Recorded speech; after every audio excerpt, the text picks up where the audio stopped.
Welcome to Personal Finance. So again, this the first chapter is Personal Finance Basics and the Time Value of Money.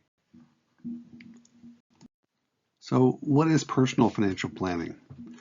So just to walk through this quickly, the process of managing your money to achieve personal economic satisfaction. Sounds like a good idea, huh? Sounds like a plan. So advantages of personal financial planning are increased effectiveness in obtaining, using, protecting financial resources, increased control of one's financial affairs, improve personal relationships, sense of freedom from financial worries.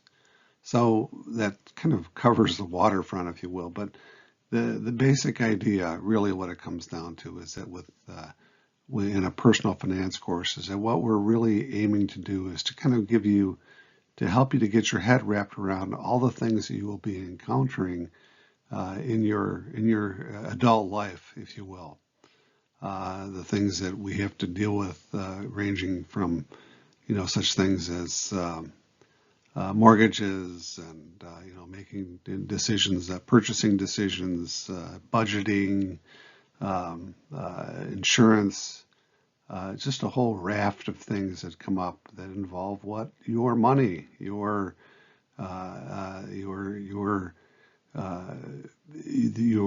income that comes in, and how that is dispersed over time, how you deal with it. So anyway, just a real quick overview. The idea again is that you want to be able to get your head wrapped around your financial well-being, okay?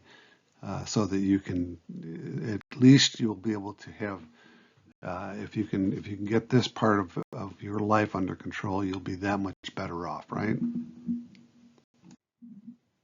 So the 6 steps involved in the planning process, again, what you will notice in this course is that we'll be doing this repeatedly, meaning going round in circles, if you will. This is a cycle. You start at point one and go all the way back around to one again as we go through this, because this is an iterative process, reiterative, where we're going over this over and again.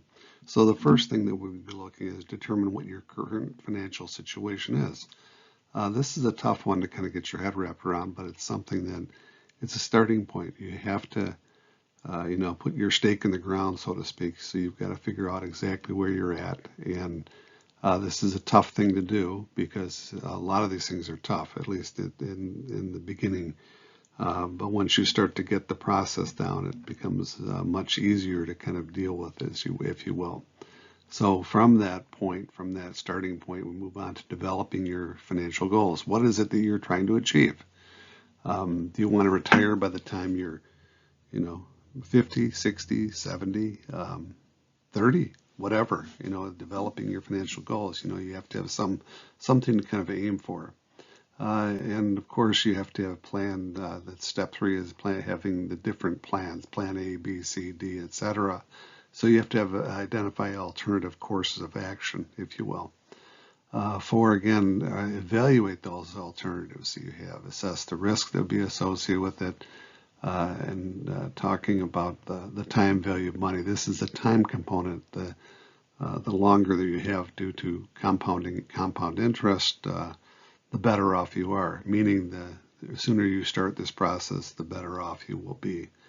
So far as, again, trying to achieve those financial goals. Consider where you're at in your life. All these things have to be brought into play.